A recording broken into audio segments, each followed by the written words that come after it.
வணக்கம் நண்பர்களே, நீங்கள் பார்த்து கொண்டு இருப்பது உங்கள் கௌசிக ரிவ்யூ. சரி வாங்க வீடியோக்குள்ள போய் என்ன நடக்க போகுது அப்படின்னு சொல்லிட்டு பார்த்தீங்கன்னா, நம்ம கௌதம் இருக்கார்ல, அவரு வந்து எப்படியாவது எஸ்எஸ்கே கிட்ட தான் அம்மாவை காட்டிடணும் அப்படின்னு சொல்லிட்டு ஒரு ஆர்வத்தோடய ஒரு வேகத்தோடய களத்தில் இறங்கிட்டாரு. அதே சமயத்தில் இதை தெரிஞ்சுக்கிட்ட நம்ம இலக்கியா சும்மா இருப்பாங்களா? சும்மா வேகமாக ஓடி வராங்க. ஏன் எதனால அப்படின்னு சொல்லிட்டு பார்த்தீங்கன்னா, அவங்களுக்கு இப்போ எல்லா உண்மையும் தெரியும். இந்த விஷயத்த எஸ்எஸ்கே கிட்ட தெரிவிச்சா அடுத்த செகண்ட் எஸ்எஸ்கேவோட புள்ள கௌதம் அப்படின்ற விஷயம் தெரிய வந்துடும். ரேவதியோட ஹஸ்பண்ட் எஸ்எஸ்கேன்றது உண்மையும் தெரிய வரும். கௌதமுக்கு தான் அப்பா எஸ்எஸ்கேன்ற உண்மையும் தெரிய வரும். அந்த சமயத்தில் எல்லாமே ஒரு பக்கம் ரெண்டு துண்டா போயிடும். நம்ம கௌதம் சும்மாவே இருக்க மாட்டார். போயுமோ இவனுக்கா புள்ளைய பிறந்தோம் அப்படின்னு சொல்லிட்டு அந்த கஷ்டத்திலே துக்கத்திலே அவரோட உயிர் போனாலும் போயிடும்.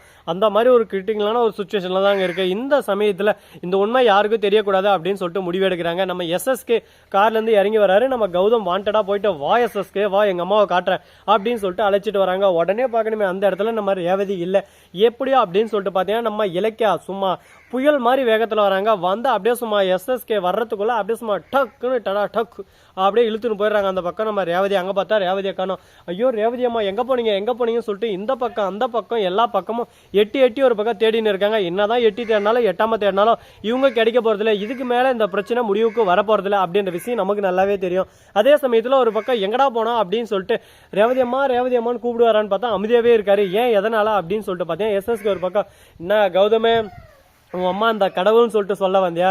நீ அனாத பையன் தான்டா, எப்பவுமே நீ அனாத பையன் தான்டா அப்படின்னு சொல்லிட்டு அவமானப்படுத்திட்டு துக்கப்படுத்திட்டு அந்த இடத்துல இருந்து கிளம்பிடுறாங்க. இதனால மன உளைச்சலுக்கு ஆளான நம்ம கௌதம் சொல்லவும் முடியாத வேதனை தாங்கவும் முடியாம வேதனை அவருக்குள்ள வந்துருது. இதனால என்ன பண்றதுன்னு சொல்லிட்டு தெரியாம சரி ஓகே இப்போதைக்கு நம்ம எதுவும் பேச வேணாம், நம்ம வாழ்க்கையில நமக்கு என்ன எந்த அளவுக்கு கஷ்டம் வரப்போதோ வரட்டும், எல்லா கஷ்டத்தையும் ஒரு பக்கம் தாங்கி தான் இந்த அளவுக்கு ஒரு பக்கம் நம்ம வந்திருக்கோம், பார்த்துக்கலாம் அப்படின்னு சொல்லிட்டு நம்ம கௌதம் ஒரு முடிவு எடுக்கிறாரு. முடிவு எடுக்கிறதோட மட்டும் இல்லாமல் இப்போ நம்ம கௌதமுக்கு சிறந்த ஒரு ஆஃபர் கிடைக்க போதுங்க. அப்படி என்னடா ஆஃபர் கிடைக்க போது கௌதம் என்ன பண்ணாரு அப்படின்னு சொல்லிட்டு பார்த்தீங்கன்னா கௌதம் ஒன்றுமே பண்ணலைங்க. ஆனால் கௌதமுக்கு நிறைய பேர் வச்சு செஞ்சு விட்டாங்க. இப்போ கௌதம் வீட்டுக்கு போயிட்டு ஒரு பக்கம் ஒப்பாரி வச்சுன்னு இருக்காரு.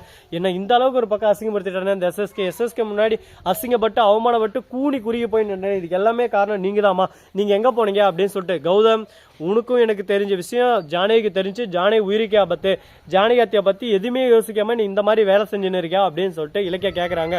உங்களோட சுயமரியாதைக்கோசரம் உங்க அம்மாவோட உயிர் போன கூட பிரச்சனை இல்லையா அப்படின்னு சொல்லிட்டு ஒரு கேள்வி செருப்பால் அடிச்ச மாதிரி நச்சுன்னு கேட்டுறாங்க. உடனே நான் மன்னிச்சிரு இலக்கியா, நான் தவறு செய்ய இருந்தேன், அந்த தப்பை திருத்திட்டேன். இந்த விஷயம் எஸ்எஸ்கே தெரிஞ்சா எஸ்எஸ்கே சும்மா இருப்பாரா? எஸ்எஸ்கே அவருக்குள்ள வச்சுருவாரா? எஸ்எஸ்கே நான் அவ்வளோ பெரிய நியாயமானவரா இல்லை நல்லவரா வல்லவரா? அவர் எந்த விஷயத்தையும் தெரிஞ்சாலும் சரி வெளியே ஓப்பனாக சொல்லிவிட்டுருவாரு. எல்லாருக்கிட்ட ஒரு பக்கம் தண்டூரம் அடிச்சு ஊருக்கே தெரிவிச்சிருவாரு. அவர்கிட்ட அந்த உண்மையை சொல்ல போயிருக்கீங்களே, உங்களுக்கு கொஞ்சம் கூட அருவன்றதே இல்லையா அப்படின்னு சொல்லிட்டு நம்ம இலக்கியா திட்ட ஆரம்பிச்சிடறாங்க. இலக்கியா திட்டினதுல தப்பே இல்லை, இலக்கியா சொன்னது எல்லாமே கரெக்டு தானே. நாம தான் தவறான ஒரு கண்ணோட்டத்தில் தவறான ஒரு விஷயம் செய்ய பார்த்தோம். கொஞ்ச நேரத்தில் நம்ம வாழ்க்கையை ஒரு பக்கம் புரட்டி போட இருந்துச்சு. எப்படியோ ஒன்று நாம் அந்த பிரச்சனையில தப்பிச்சிட்டோம் அப்படின்னு சொல்லிட்டு பேர் மூச்சு விடுறாங்க ஒரு பக்கம் நம்ம கௌதம். அதே சமயத்தில் மறுபக்கம் இந்த எஸ்எஸ்கே இருக்காங்க, அவர் இருந்து குழப்பம் ஒரு பக்கம் வந்துகிட்டே இருக்கு. அவன் காட்டணும்னு சொல்லிட்டு கூட்டினோம் தான் ஆனாங்க இல்லை, அவன் காட்டணும்னு சொல்லிட்டு கூட்டினோம் தான் ஆனாங்க இல்லை. அப்படின்னா ஏதோ ஒரு மர்மம் இருக்கு. ஒருவேளை ரேவதி அவனோட அம்மாவா இருந்தா என்ன நடக்கும் அப்படின்னு சொல்லிட்டு யோசிச்சு பார்க்குறாரு, சிந்திச்சு பார்க்குறாரு. ஐயோயோ இவன் ஏமாகனா, இது இப்படி இருந்துச்சுன்னா அடுத்த செகண்டே தாச்சான் கிட்ட வந்து எல்லா உண்மையும் ஒரு பக்கம் சொல்லி நம்மளுக்கு ஒரே அடியா க்ளோஸ் பண்ணி விட்டு போயிடுவான். அதனால எந்த உண்மை யாருக்கும் தெரியக்கூடாது, அதுதான் நல்லது அப்படின்னு சொல்லிட்டு எஸ்எஸ்கே அவர் மனசுக்குள்ள நினைச்சுன்னு இருக்காரு. என்ன எஸ்எஸ்கே, நான் என்ன நினைச்சேனோ அதை தான் நீ நினைக்கிற, பரவாயில்லையே அப்படின்ற மாதிரி தான் ஒரு பக்கம் நமக்கும் தோணும். சரி பரவாயில்லைங்க, இந்த அளவுக்கு ஒரு பக்கம் பிரச்சனைகளெல்லாம் ஒரு பக்கம் லைனா போயிட்டு இருந்தாலும் அதே சமயத்தில் இது மொத்தத்துக்கு ஒரு தீர்வுன்னு ஒன்று இருக்குல்ல, அந்த தீர்வு இப்போ இருந்தால் மட்டும்தான் இவங்க இந்த பிரச்சனை வந்து தப்பிக்க முடியும்.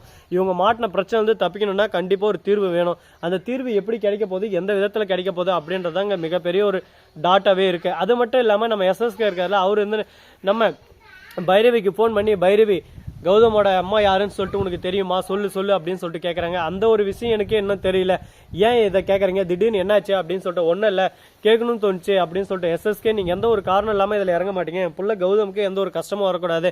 நான் தெரியாமல் கஷ்டத்தை கொடுத்துட்டேன், அந்த கஷ்டத்தை கொடுத்தாலும் அவனை அந்த இலக்கிய கிட்டேருந்து பிரித்து நான் திரும்ப என் பிள்ளை என்கிட்டே வர வச்சிருவேன். ஆனால் நீங்கள் இனிமேல் எந்த கஷ்டமும் கௌதமுக்கு கொடுக்கக்கூடாது அப்படின்னு சொல்லிட்டு வாக்குறுதி கேட்குறாங்க.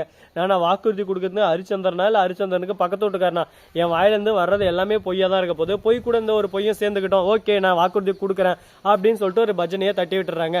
இதனால அந்த இடத்துல என்ன நடக்குது, நம்ம கௌதம் மேலே எந்த ஒரு இனிமே பிரச்சனை வராதுன்னு சொல்லிட்டு காத்துன்னு இருக்காங்க. அதே சமயத்தில் அஞ்சலி சும்மா துல்லியமாக சொல்லி அடிப்பேன் அப்படின்னு சொல்லிட்டு சொல்லி அடிக்கிறதுக்கு ஆரம்பிச்சிட்டாங்க. அஞ்சலியோட ஒவ்வொரு அடியும் சும்மா மூமெண்ட்டும் சும்மா பயங்கரமாக இருக்குங்க. இந்த மாதிரியெல்லாம் ஒரு பக்கம் பண்ணலாமா, இப்படியெல்லாம் ஒரு பக்கம் ஆட்டம் ஆட்டலாமா அப்படின்னு சொல்லிட்டு சொல்கிற அளவுக்கு ஒரு பக்கம் நம்ம அஞ்சலி நடந்துக்கிட்டே இருக்காங்க, நடத்தவும் போகிறாங்க. இதுக்கப்புறம் ஒன்றும் பண்ண முடியாது ராசா, இனிமேல் அஞ்சலியோட ஆட்டம் ஆரம்பம் அப்படின்ற மாதிரி தான் இருக்குது. இந்த வீடியோ உங்களுக்கு பிடிச்சிருந்தா லைக் பண்ணுங்கள், கமெண்ட் பண்ணுங்கள், ஷேர் பண்ணுங்கள், டிண்டிங் பெல்லை தட்டி விட்டு போங்க. அப்போ தான் நாம் போகிற அடுத்தடுத்த வீடியோ உங்களுக்கு உடனுக்குடன் நோட்டிஃபிகேஷனில் வந்து கொண்டே இருக்கும். மிக்க நன்றி. தேங்க்ஸ் ஃபார் வாட்சிங். Tata, see you. நன்றி, வணக்கம், வந்தனம், வருக, தருக.